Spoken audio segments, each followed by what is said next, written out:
मेहनती गिलहरी की कहानी। हरे भरे जंगल में एक छोटा सा पेड़ था और उस पेड़ पर एक प्यारा सा परिवार रहता था। गिलहरी चिन्नू, उसकी पत्नी और उनके 3 नन्हे बच्चे।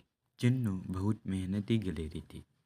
हर सुबह सूरज निकलते ही वह पेड़ से उतरकर भोजन की तलाश में निकल जाता।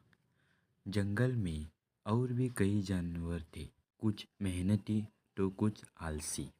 लेकिन चिन्नू को एक बात हमेशा याद रहती थी कि अगर उसने मेहनत नहीं की तो उसके बच्चे का पेट कैसे भरेगा। दिन भर वह पेड़ों से अखरोट, मूंगफली और जामुन इकट्ठा करता।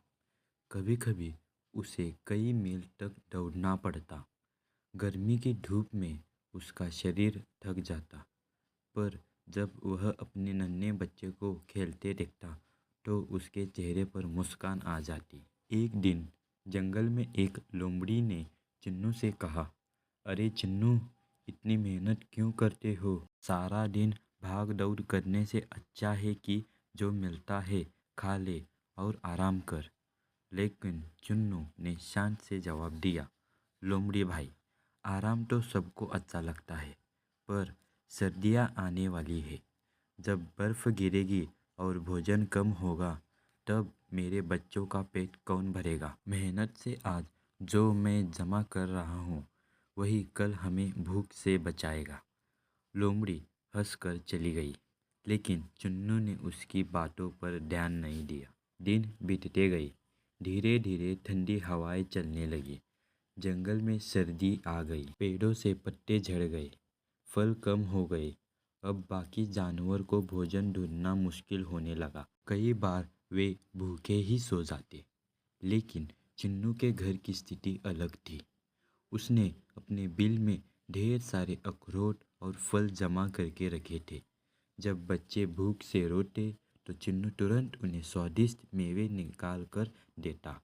उसकी पत्नी गर्व से मुस्कुराती और कहती, देखा, तुम्हारी मेहनत ने हमारे परिवार को सर्दियों में सुरक्षित कर दिया। धीरे धीरे दूसरे जानवर भी समझ गए कि मेहनत करना ही असली समझदारी है। कई जानवर जो पहले आलसी थे अब चिन्नू से सीखने लगे। वे सोचने लगे कि आने वाले मौसम के लिए तैयारी जरूरी है। चिन्नू को बहुत खुशी हुई कि उसकी मेहनत ने केवल उसके परिवार के काम आई, बल्कि पूरे जंगल के जानवरों को भी एक नई सीख दी। शिक्षा। इस कहानी से हमें यह सीख मिलती है कि मेहनत कभी व्यर्थ नहीं जाती। जो आज मेहनत करता है वही कल सुख शांति से जीवन बिताता है। धन्यवाद।